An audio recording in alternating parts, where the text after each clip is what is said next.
Good afternoon. Thank you for joining us. If you've never heard of a wolf dog, people in Coombs have apparently been dealing with one roaming the area for weeks, and now a family pet has been killed. We'll hear more on that story in a few moments. And it is Cyber Monday. And with inflation pinching all of our budgets, what makes you decide something is a good deal? And what's your holiday spending limit this year? Are you cutting back? After 12:30, a new mental health line, 988, launches this week. What supports are needed for people in crisis? I'm Michelle Eliot. Welcome to BC Today.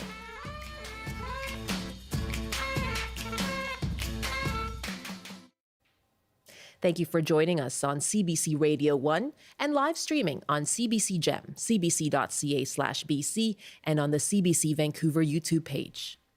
Well, for weeks, people living in Coombs and nearby communities on Vancouver Island have been on the watch for what is apparently a wolf dog that has been roaming wild along trails and forests. A wolf dog is what it sounds like, a hybrid dog and wolf that has been bred and sometimes kept as pets. Well, now the animal has reportedly killed a beloved family dog. Czech News has reported a Coombs man was walking on a trail with his 17-month-old French bulldog on Saturday morning when his dog was attacked and snatched. Now, the man gave chase but couldn't find them, and later he found blood in the area. The man is now calling for the wolf dog to be destroyed. For more on this, we have reached Gary Shade. He's a founder of a group called Find Lost and Escaped Dogs on Vancouver Island. Gary, good afternoon. Thanks for joining us. Hey, not a problem. How you doing? I am okay. I'm very curious about this. I mean, first of all, how common are wolf dogs? Well, there are some around. There was a sanctuary just outside Duncan in Southam that had wolf dogs, but apparently she's closed down. There's a big sanctuary in Alberta that's quite popular, and that's where this one was going to go when we got him. And there's a couple up in Coombs there that have wolf dogs, and they were looking for help because the first trap they had got broken, so we lent them our trap and camera and have been helping them try to get them. How did they even, I'll ask you about this particular one in a moment, but have they been bred just to be kept as pets? As far as I know, yeah, I'm not really that familiar with them. We're mainly do domestic dogs. Right. And from what we understand, it's the way they started off. Yeah. And we know that the BCSPCA on its website says it's opposed to the keeping, breeding, and importing of wolf dog hybrids as pets. What can you tell us about this animal? I understand you have been tracking it yourself. Well, from what we understand, he was dumped out of a vehicle. Now, as soon as conservation heard that, they said, "Oh, he was a pet. We're not touching it," even though he's probably 90% wolf. Conservation just washed their hands. And if they had stepped in from the beginning and tranquilized them, we wouldn't be here right now. Right, because... Go ahead, sorry. Yeah, they just wouldn't touch him. And we wish, and it's kind of out of animal control's hand, but I wish animal control would train someone to be able to use a tranquilizing gun. And so this is because it is a hybrid. It's not entirely a wolf. And so the conservation office says it's not in its jurisdiction, right?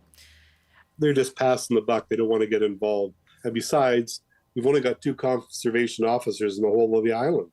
So it's busy. So they're pretty much, they had to kill a cougar in Victoria here last week because it'd be at least an hour before the conservation officer could get here with his gun. Wow. So there's another prime example that animal control should have a qualified person to use a tranquilizing gun. Okay. I hear you making that argument for the animal to be tranquilized. I understand there's lots of attention being paid to it, right? There's what the conservation office has said. We hear from the regional district of Nanaimo. It hasn't received a formal report of a dog being killed, but Coastal Animal Control does have a trap set up. You have sent us some photos yourself as well. And for people who aren't familiar, for myself, I've only seen coyotes in my life. How do we know that this is a wolf dog? What tells us that? Well, look, if you go by what conservation says, it was dumped out of a car. So they're thinking, yeah, it must have been someone's pet. The people that we work with up there, they have them, and just the way it moves and some of its features kind of tended to be that way. But until you do a DNA on it, you're not going to be 100% sure. Okay. Tell me about yourself, what you've been doing. I know this is not your area of expertise. As you said, you look for lost domesticated dogs. So what's it been like for you trying to find this animal? Well, we know where he is. We just got our cellular trail camera set up. Mm. And the people up there are looking after putting the food in the trap and that. And it's just trying to find the right food that'll bring him in. I mean, he's walked all around the trap. He's checked it out. He just hasn't gone in. And that's the frustrating part. Normally with domestic dogs, you just throw a piece of pepperoni or a cheeseburger in there and they'll go in. But he's real finicky. Now, maybe it's just what the food he had before. We don't know. But it's been so frustrating.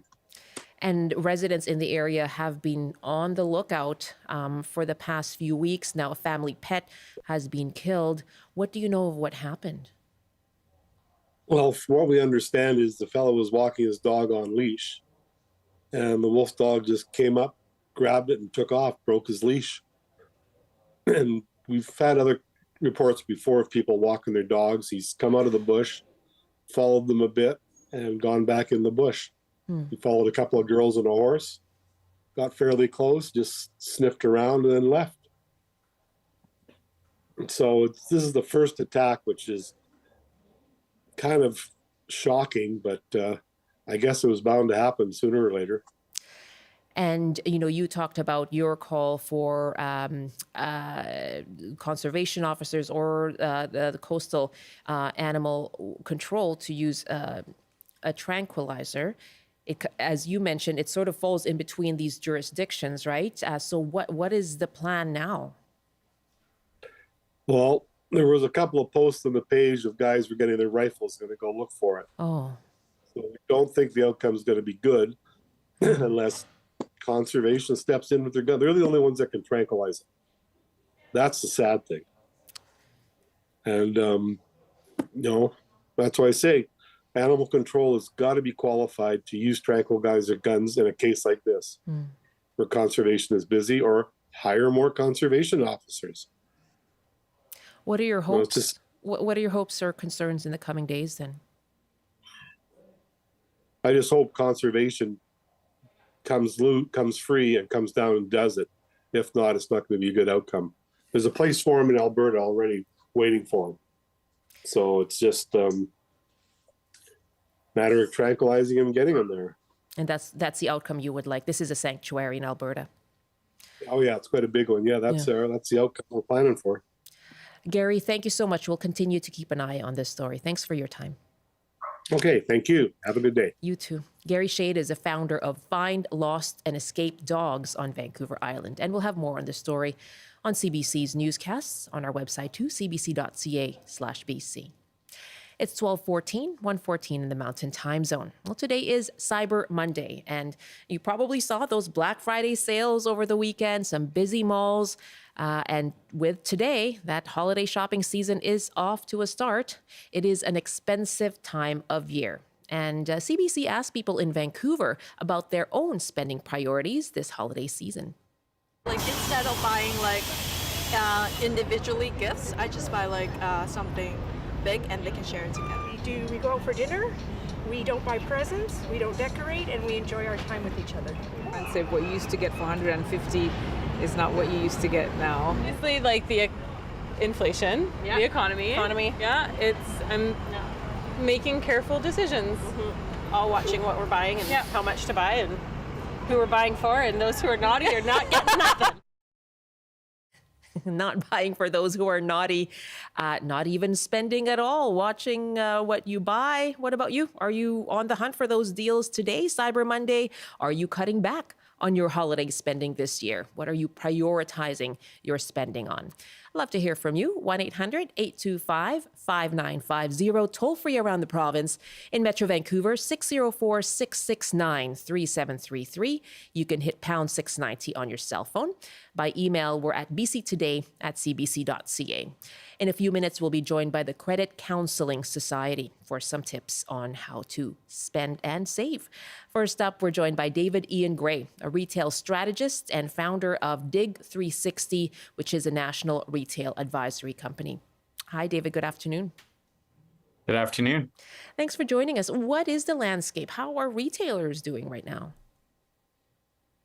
Well, in sort of a big picture sense, from about June, July onward, it's been tepid waters for the retailers. Obviously, with some that can really take advantage of a more value-based consumer, but by and large, the things we're hearing about are actually borne out by the retailer experience, which is a lot of households are budgeting in a way they really haven't done before. Is that right? So quiet in those aisles. So what does that mean for what kind of deals they are able to offer then when it's, these kind of days, Black Friday and Cyber Monday? Well, that's the funny part of it. I don't know how quiet it is, in that I think it's just a lot of different tactics being deployed to try and manage, stretch limited funds, which mean maybe foregoing a few things here for a more expensive item there, or in other cases, just sort of dropping the high end, going down to a midpoint. So some retailers are hurting. I know over Black Friday, just as an example, I noticed the high end outerwear brands like Macaj and Nobis and so on. They were sort of doing 25 to 30% off even before Black Friday. So that suggests to me they've got a bit of a glut of inventory, but we're seeing some other retail pick up the slack. So it's more chaotic than anything. And I think what we heard over the weekend, I've been checking in with a few execs, and again, they're getting the traffic online and in store, but not in the frenzy that we might have seen in past years, and certainly not, the crowds lined up, waiting to be let in, but pretty steady. Right. And so what does that tell you about consumer behavior this year then? What can you expect, or what can we expect?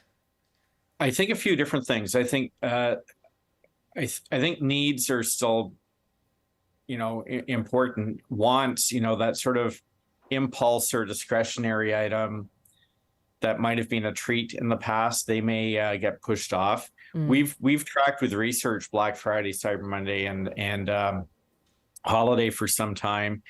Black Friday tends to be a little bit like Boxing Day in that a lot of people are actually buying for themselves those deals. And when we say Black Friday, I think goes without saying, we're talking about kind of Black Friday weeks and weekend, not just the one day. Yeah, it's not just the day, right? But a lot of people are buying for themselves. Then after today, after Cyber Monday, we start to see people shifting into gift giving.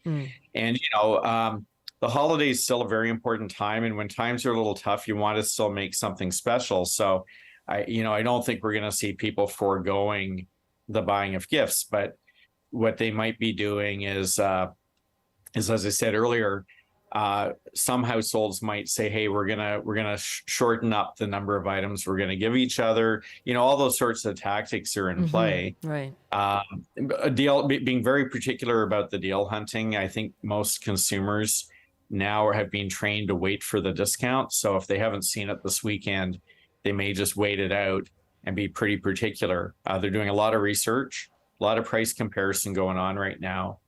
And I'll add one more thing, Michelle, which is we try and generalize retail and consumers, but there's a lot of variations, and there are people who largely have paid off their homes sort of at the older demographic, and they're not in the same economic uncertainty as others might be. Sure. And you've also got maybe some younger people who might be living at home rent-free. Maybe the parents are starting to think that over a little bit, but where they've had a little bit of a bump in pay with minimum wage coming up. So there are going to be pockets of people with some money to spend. So it's not universal. And likewise on the retailer side, there are those who are in better shape on their balance sheets, but retailers also have debt, and so we're seeing fewer ads. Your listeners probably have noticed that. Little drop in the amount of advertising, and maybe a big bump in the emails they're getting. Right. I am seeing that for sure, and flyers as well. And so I'm going to put out the phone numbers again because we are asking people, is that what you're doing? Waiting for the discounts? How are you prioritizing your own holiday spending this year? Are you cutting back? We'd love to hear from you. 1-800-825-5950, 604-669-3733. You can hit pound 690 as well. And my guest right now is David Ian Gray, a retail strategist. For those, in BC, we are made up mostly of small businesses. What's your advice for those small, mom and pop shops to survive? Oh, I'm so glad you mentioned that because this is really it's not just the deals that are offered. It's the fact that you have to promote those deals, and the amount of noise, advertising and communications noise, be it emails or flyers or pop-up ads, all those sorts of things, is really hard for independent stores to compete on those. And for the big boxes, often it's actually the manufacturers are a big part of this. They want to, I refer to the outerwear. It's also the big box appliances and the TVs and such. It's often the manufacturers' vendors who are pushing that into the market, worried that they're going to get stuck with inventory. So they say, look, we'll cut the price on these for you, the retailer. But the independents really don't get to take advantage of that. Yeah. So they don't get to cut through the noise, and they don't really get to offer the same deal. So it's a very tough time for them. And the only advice I have for them is be careful. You don't try and play a game you can't win. Don't get caught in the idea you have to discount, but maybe creatively package up things that might be relevant to people as they navigate through the holiday. And just one bit of advice for shoppers as they navigate the holidays. Well, for themselves, I think we've seen a pattern the last number of years, I think really with the pandemic as well, that people are fatigued with the adrenaline rush. And again, I'm making a generalization. There are those who love deal hunting, and some callers are going to call in, like that's a sport. But for a lot of people, it's kind of an exhausting time of year as well. So I think just pace yourself. But the one thing I would ask on behalf of the industry is it's been a very tough year for frontline staff. And especially when we think of the stories of not only the thefts that have been occurring, like the increase in those, but a lot of them with threat of violence and that sort of thing. So even if you haven't been robbed, you're hearing about others in other stores in your chain. And it's not an easy time for the frontline staff. And you could get frustrated if they can't find something for you, but remember, they're just doing their job, and try and be kind to them. That is very worthwhile mentioning, David. Thank you so much. Really good to speak with you. Good to speak with you too. David Ian Gray, retail strategist and founder of Dig 360. That's a national retail advisory company.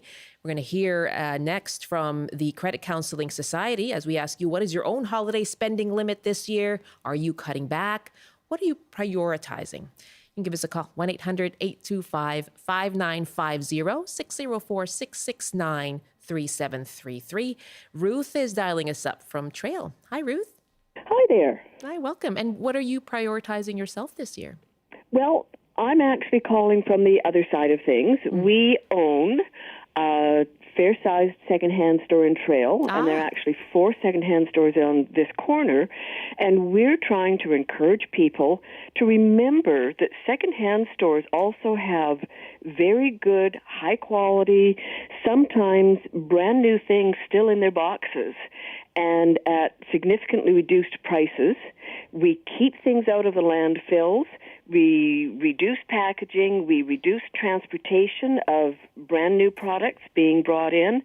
And oftentimes the older items are a higher quality than some of the newer manufactured items. But they've lasted, haven't they? They certainly have. Test of time. You've done a good job of advocating for yourself. We actually talked about thrift shopping last week here on the store, so I'm glad you called in, Ruth. Great, because almost every community in BC will have a secondhand store. Absolutely. So find your secondhand stores and support them too as well. There you go. Ruth, thank you so much. Good to hear from you. Most welcome. Thank you. That's Ruth joining us from Trail. Joining me now is Mason Cox, Director of Counseling with the Credit Counseling Society. Hello, good afternoon to you. Hi there. We heard what it's like, what the concerns are for retailers. We just heard from the owner of a secondhand shop. What about consumers? How worried are they as they head into this usually expensive holiday shopping season? I think there's a pretty high level of concern for most Canadians. It's not surprising to hear it. This year altogether, with the impacts of inflation, higher interest rates, I think many Canadians are looking to cut costs, not just in their day-to-day, but even during the holiday season. Yes. And so how are they preparing their budgets this year then? That's a good question. That's always a good starting place, is to make a plan and stick with it. A strong plan, a strong budget can really go a long way to some savings and even looking out for those deals here and there. I think a great place to really start is to reflect on how we feel about the holiday season, going into it and what we're trying to accomplish. We all know that it's a great time for, celebrating togetherness, but it's also very common to have that stress about the cash and some of those commitments that you have on a day-to-day basis. Yeah, that's a really good piece of advice. Think about what your values are, first of all, and start there. And so if I were to do a spreadsheet, for example, let's get really practical and in the weeds here, what would that look like? How would you advise people to just, set up a plan to set themselves up for success?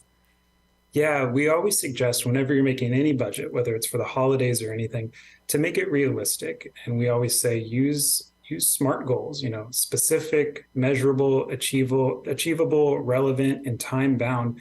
By doing that, starting with this exercise, you can always change things along the way, but, you really want to lay the foundation. The big thing to consider with any budget is to consider all of the expenses that you might have to do, especially with the holiday season. I mean, we forget about meals out, an extra outfit here and there, childcare, travel. Oh, yeah. All of these things should be accomplished or put in that budget so that you can really say, what can I do with all of this? Yeah, that's a good point, that it all counts and it all certainly adds up. So you can't just say that's I'm going to keep that off the spreadsheet on my list. It will add up, and it does contribute to your overall spending. And for people who already have debt, we've heard about accruing more debt, people using credit cards more often and that kind of thing. How can they keep that in mind and chip away at their debts even throughout this season, but as they start the new year? Yeah, good question. Throughout the season, as many of your callers have already said, and we've heard some pieces here and there, is looking for ways to cut costs, gift exchanges, agreeing to pay, only presents for the kids. I even say practical gifts where you can, a good pair of socks is the older I get is a great present, the more I learn. The big thing I would say, when we're starting to look at, debt and the accumulation of it, is similar to the budget, is really taking that step back and saying, where am I at this point in time and what do I want to accomplish, right?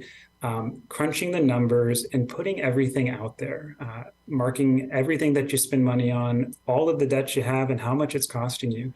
The big thing that I preach here at the CCS, at Credit Counseling Society, is if you're experiencing issue or you need help, it doesn't hurt to have a professional help you out. That's part of our organization and why we exist, and we're here to help. So give us a call. Yeah, seek that help if you need it as well.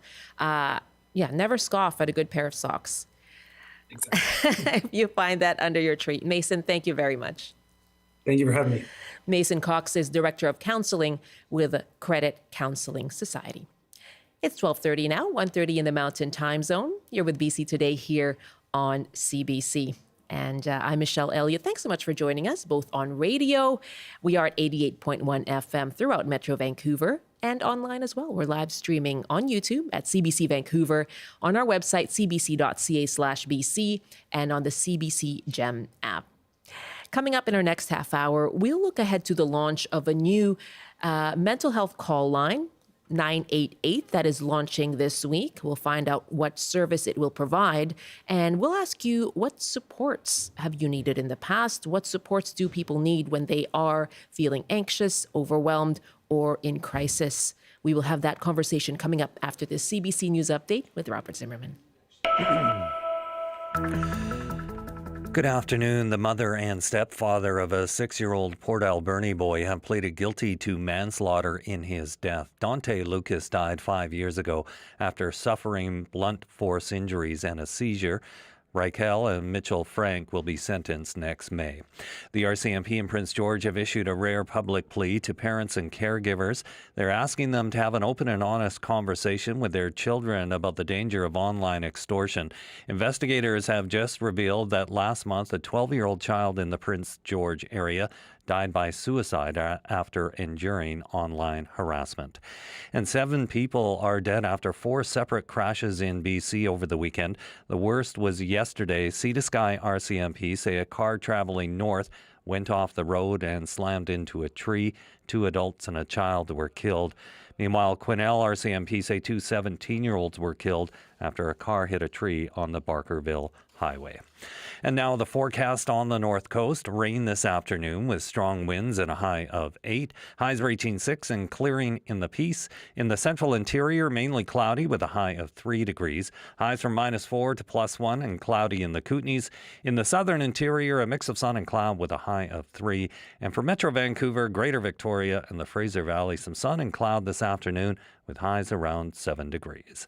I'll have more local news at the top of the hour. Now back to Michelle with BC Today. I see the fog clearing up. It's a pretty nice day, actually, yes. Turning out to be. Did you get caught in that fog this morning? Not this morning. Yesterday, coming home from tennis, it was super foggy. Yeah, Went by the water, It's kind of nice. It adds a mood, doesn't it? Certain kind of moodiness. Yeah, if you like that kind of thing. Suddenly, I'm all into moodiness. You are. Me, yes. Yeah, put on the emo records. Yes, for sure. I suddenly wanted to read a mystery book for some reason. Mm-hmm. Yeah, Rob, thanks so much. You bet. Robert Zimmerman in the CBC Vancouver newsroom. Welcome back. You're with BC Today here on CBC. I'm Michelle Eliot. Very nice to be with you this afternoon. Well, we were talking about increased costs in our last half hour. Well, they are hurting some far more than others, as you know. And that leads many who are already living precariously to go to a food bank. As demand at food banks in BC have risen over this past year, monetary donations are also declining. Well, this Friday, December the 1st, is the 37th annual CBC British Columbia Food Bank Day fundraiser. It is the one day we set aside every year for special programming, and it's aimed at inspiring you, if you're able, to donate to the food bank of your choice in BC. Here's one woman's story. I found myself coming to the food bank about a while now, and it was just the perfect storm. I couldn't have done it any worse. It was a perfect storm of unplanned pregnancy, mental health crises, and joblessness. I couldn't have planned it any worse. My name is Fatima, and I live in Burnaby. I came to Canada about 25 years ago. And what else can I say about myself? I'm a solo parent. I have a beautiful 11-year-old daughter. When I came to Canada 25 years ago, I was the first generation raised after colonization in Kenya. So the epitome of power and wealth was the West, and particularly the white male, because much of the colonization was done through that. So when I came and landed in this part of the world, in Victoria, I went on to walk around, and what do I see? I see a white man panhandling, begging. I'm like, I must have stopped on the wrong stop on the plane. This is not possible. Anyway, that was the absolute poverty I saw, and fast forward 25 years, I saw my own absolute poverty, just radiated about, being single, being not having just everything that could go wrong, going wrong, and finding myself at a spot where, yes, I can't feed myself, I can't feed my daughter, trying to put one foot before the other. I just found myself at a place where I had to go and line up. I almost went from being a contributor, a donor, whatever you want to call it, to being a client. It almost happened overnight at that time because, as I said, the perfect storm of problems in my life. And so it was quite discombobulating. It was quite disabling. It was quite, it was a difficult time. Yeah, I would say please help. There's a lot of need out there, particularly now in the rise of food cost and many people having to need a lot of help. The help is genuine. And also, actually, before I forget, there is this quote by Jeff Bridges that said, poverty is a very complicated issue, but feeding a child, and I might add a mother, isn't. Thank you very much to Fatima for sharing her story. And this Friday, December the 1st, is the 37th annual CBC British Columbia Food Bank Day. You don't have to wait until then to make a donation. Our secure online site is open now. You can go to cbc.ca/foodbankday and you'll find a drop-down menu. You can choose the food bank of your choice in the province and you'll get a receipt via email. That's a tax receipt. And that's, again, cbc.ca/foodbankday. Friday, December the 1st, this coming Friday. And we will have a special edition of BC Today planned from noon to 3 p.m. I'll be co-hosting with North by Northwest host Margaret Gallagher. We'll have our house band, Jack Garton and the Holiday Spirits to get you in the giving mood. And you can listen on CBC Radio. You can watch the live stream on CBC Gem or on our website, cbc.ca/BC. It's 12:37 now, 1:37 in the Mountain Time Zone. People across Canada will soon have a simpler, easier way of accessing support during a mental health crisis. It's a new nationwide mental health and suicide crisis number. It's launching this Thursday, and people can call or text 988 for free starting Thursday. Someone will be on the other end of the line to help them. Of course, these crisis lines are just one part of the puzzle in addressing mental health and making sure people can access the support that they need. We're talking about that for this half hour, the different levels of support. And we're asking you as well, what are the different kinds of mental health care you want to see funded?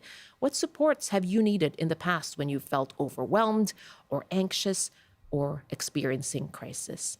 Our numbers are 1-800-825-5950, 604-669-3733. You can hit pound 690 on your cell phone. Or by email, you can send your thoughts to us, bctoday@cbc.ca. And joining me now is Stacey Ashton. She's the Executive Director of Crisis Centre BC and Chair of the BC Crisis Line Network. I'm also joined by Zoom by Johnny Morris. He's the CEO of the Canada Mental Health Association's BC division. Now, before we begin, this is going to be a difficult and emotional conversation. If you need to access emotional support across BC, you can dial 310-6789. No area code needed. That's 310-6789 to access mental health support. Stacey and Johnny, welcome. Thanks for joining us. Thank you. Thank you. Nice to have you with us, Johnny. Stacey, what makes this line different? We have, I just read out a number already for people to call, but what makes this line launching on Thursday different? The big thing that makes it different is it's easy to remember. So 988, it's a 3-digit number. It's all you need to remember, and you can access that anywhere in Canada. That's the thing, is that when you're in crisis, how much do you need to remember? And we want it to be very little. Remove as many barriers as you can. Yeah. Johnny, what are your hopes for this line? Well, like Stacey, who's been leading this work with many others across the country, we hope it makes the right care at the right time for someone in crisis even more accessible, an easier to remember number, and that the kind of the quality of care at the other end of the line provides the support needed in that moment to hopefully provide some relief to that crisis. And also get folks connected into the resources that can help in the longer term. So this is in many ways a game-changing moment across the country to have this kind of nationally accessible service available to people across this country. I'd like to talk about that a bit more, the longer-term resources that are needed. But when Johnny talks about what's at the other end of the line, the kind of care, can you take us through what that might look like? Who is at the other end of that line? What is their expertise, and what is the help that they offer? Yeah. So the crisis lines that are answering 988 are a network of 40 experienced crisis centers from all across the country. Many of us have been in service for more than 50 years. And there's a real mix of staff and volunteer responders, all with a lot of training in how to talk to you when you're just feeling really overwhelmed and you're not sure where to start. That's really the special thing, is that we can take the time to talk through what's going on and really slow down that crisis so you can figure out what you need to do next. Johnny, what do people need in that moment? I know that's kind of a blanket question, and it's specific to each person and each individual. But generally, what do they need? Well, they really need to be heard and to be seen. I know metaphorically, but to feel that they're not the only person experiencing whatever they're going through in that moment. And having started out my career as a crisis line volunteer many years ago, the ability to build a connection, a relationship in the moment, help someone feel not alone. People, I don't think, are looking for advice or judgment. So those are things that we avoid in the crisis line. Okay. Not judging, we're not advising. We're creating a real space, and I love the way Stacey frames that, to slow things down. And really, in many ways, when someone's in crisis, it can feel like you don't have options, you don't have solutions. You can feel very restricted. And the kind of the heart of crisis line work is helping create as many options as possible, and sometimes options for living for people who are reaching out, seeking help in those very vulnerable moments. Okay. Thank you for that. And so, Stacey, Johnny mentioned as well long-term resource to try and connect people to those. How sufficient are those resources right now when you're trying to point someone to where they might be able to get longer, more consistent help? Yeah. Well, a crisis is usually when, like Fatima said on her story, is when 9 things have gone wrong at once.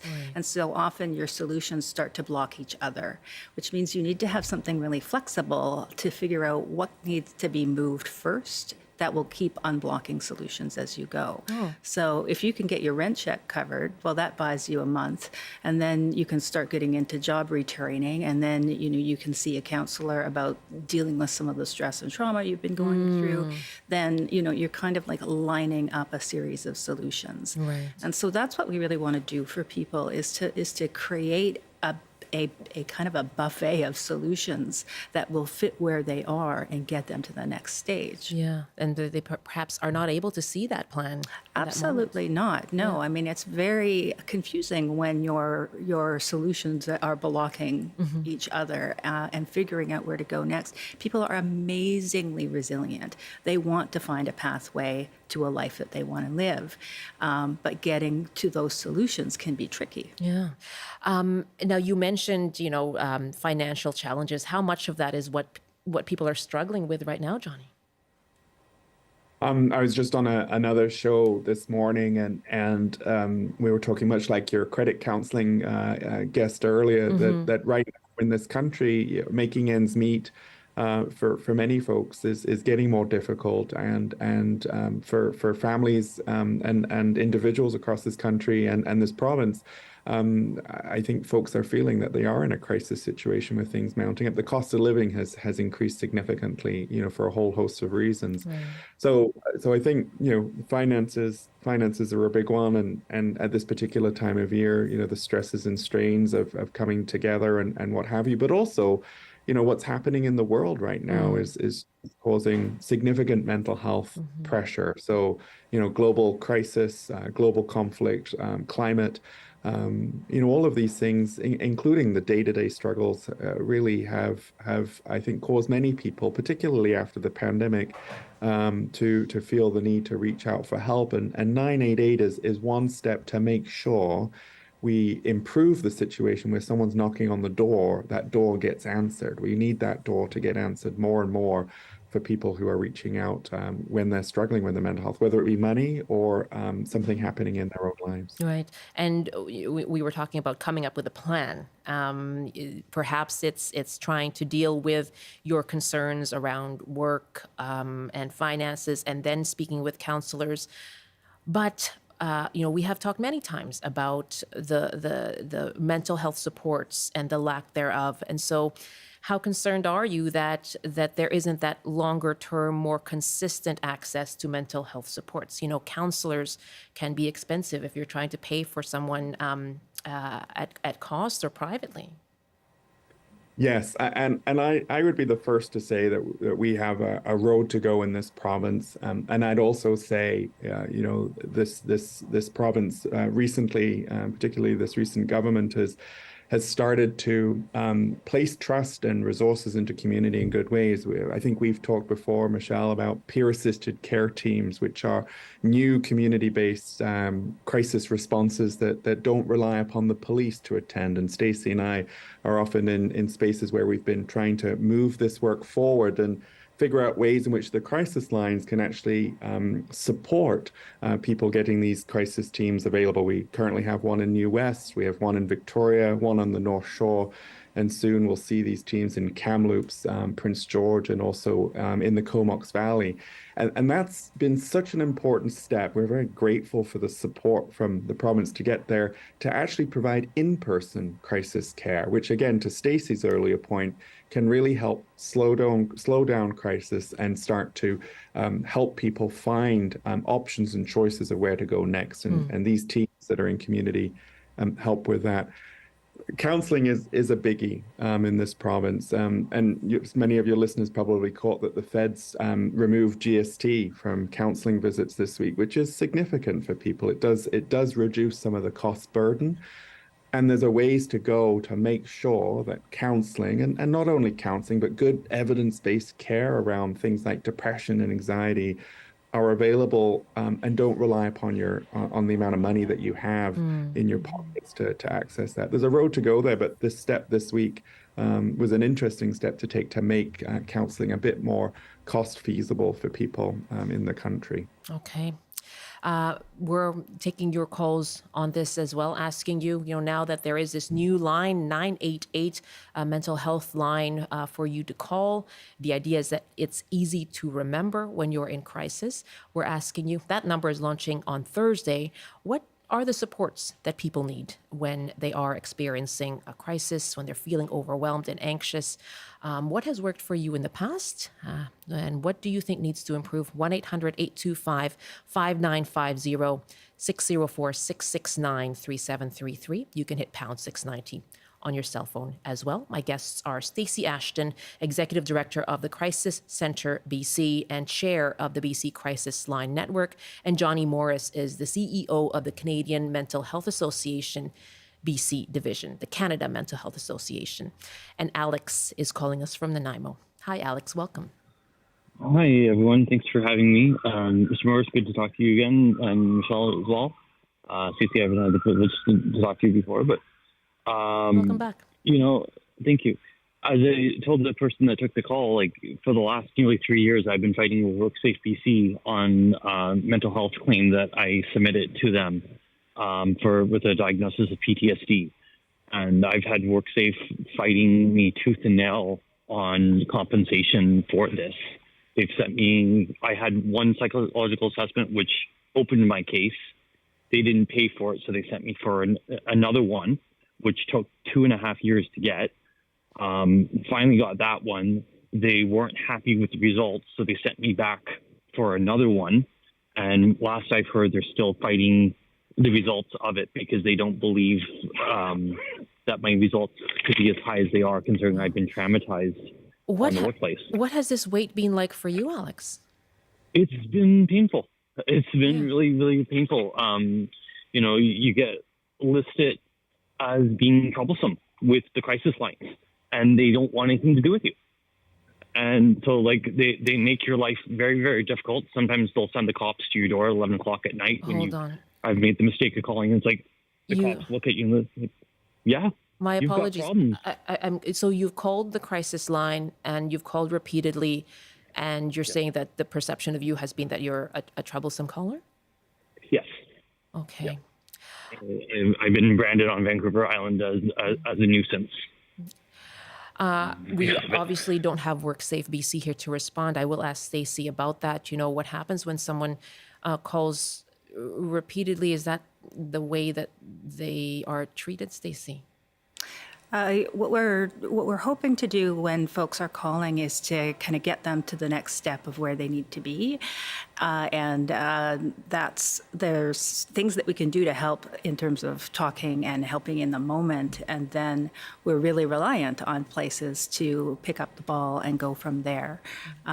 Crisis services aren't a long-term support for people, and this is where we're really looking for seeing those additional services come into play that can pick up where crisis leaves off. Alex, are you there? I'm here. Yep. And so, I'm sorry, that must be a really tough experience. And so when you call the crisis line, are you then, I know you've had this fight over your PTSD claim, but are you able to seek other resources longer term, move on to that next step? At this point in time, I'm kind of stuck. Thankfully, though, being in NIMO, I do have Brooks Landing, which is a drop-in for mental health support. Okay. Which is one of the few places in BC that has it, or a few places in Canada that has such a model. You can walk in Monday to Friday between, I think it's 9 to 5, and get a counselor within about an hour and see someone. I'm very thankful to them. They're a beautiful resource for what they are, but they aren't a long-term solution. I need some DPT therapies and CBD therapies is what the psychologists are coming back with. And hopefully when WorkSafe makes a decision, hopefully it will go in my favor that I can get some of that and maybe some wage losses from the last 3 years. You've really gone through, it sounds like you are really seeking the help, right? And I'm sorry that you've been met with these obstacles. And I sure hope that you're able to get the help that you need, Alex. Thank you so much. Thank you, Michelle. I appreciate it. All the best to you, okay? Thank you. You take care. Take care. That's Alex calling us now. And Tom is up next in New Westminster as we talk about what supports are needed for people who are experiencing being overwhelmed, anxiety, or are in a mental health crisis as this new line launches on Thursday. What do you think is needed to improve things? What's been your experience? Tom, go ahead. Thanks so much for calling. Well, I'm the program director for Dan's Legacy, and I know Johnny, and I've been on your show, Michelle. So, yes, that's right. I remember. We're part of this effort that's going forward. It's great to have this first call in, a number that kids can just reach in. But for long-term work, that's where we come in, and the kids can self-refer right to our website, danslegacy.com. And you deal with young people, 15 to 25, right? 15 to 25, and which is a lot of, I think, users that will be calling into this line. But it's essential to have someone there when they need it, and when they're having a panic attack or whatever's going on. It's the most important thing in their world.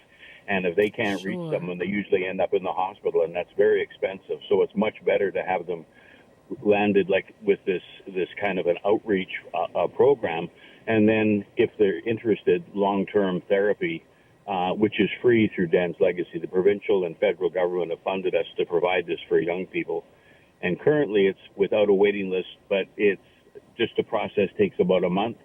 But, that as more people find out about it, I can't promise there's not going to be a waiting list eventually. Yeah. But we have 12 therapists, soon to be 18, that are working on this project from Langley to East Vancouver, and we embed them within organizations that are working with youth so that the youth are right there when the youth need them. So power to this program. I think it's great that it's going to be happening soon.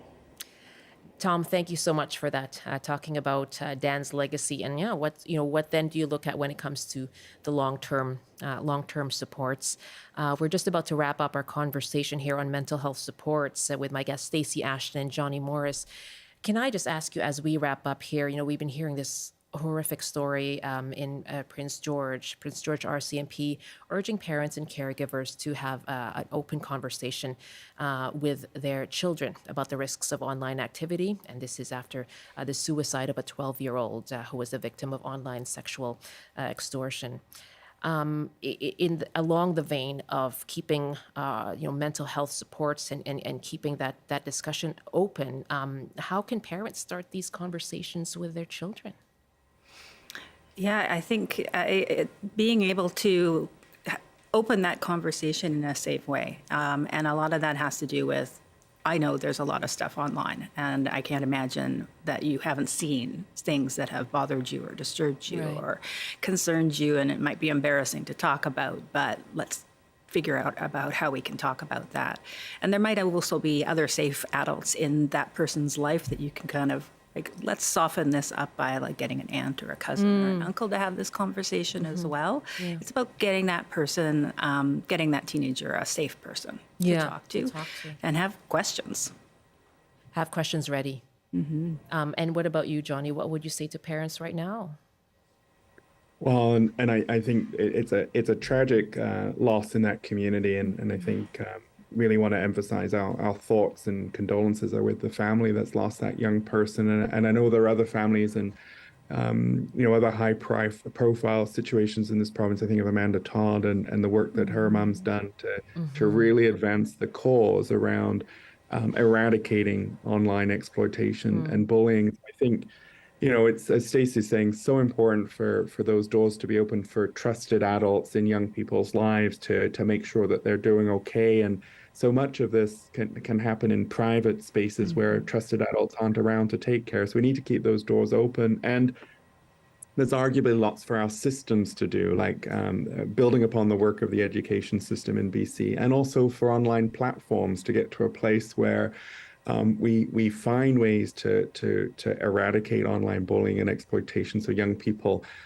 don't find themselves in a crisis and contemplating taking their own life. What a devastating loss, and so much for us to do, I think, to create spaces of safety online and learn from Amanda Todd's mom and other parents who've really called for change for a long time around preventing such tragic outcomes. So keeping those conversations open and making sure that we create as much safety for young people as possible would be what I'd have to say, Michelle. Thank you so much for that. I'm sure people are really listening for what are those steps that they can take with their own children. And we will look to see the impact of this 988 line. Thank you so much to both of you for joining me. Thank you. Thanks as always, Michelle. Take care. Take care. All the best to you. Stacey Ashton is the Executive Director of Crisis Centre BC and Chair of the BC Crisis Line Network. Johnny Morris, the CEO of the Canada Mental Health Association's BC Division. They were talking about the 988 line. But right now, you can call 310-6789 for mental health support. I'm Michelle Eliot. Thank you so much for joining us today. Have a good afternoon. We'll be back tomorrow.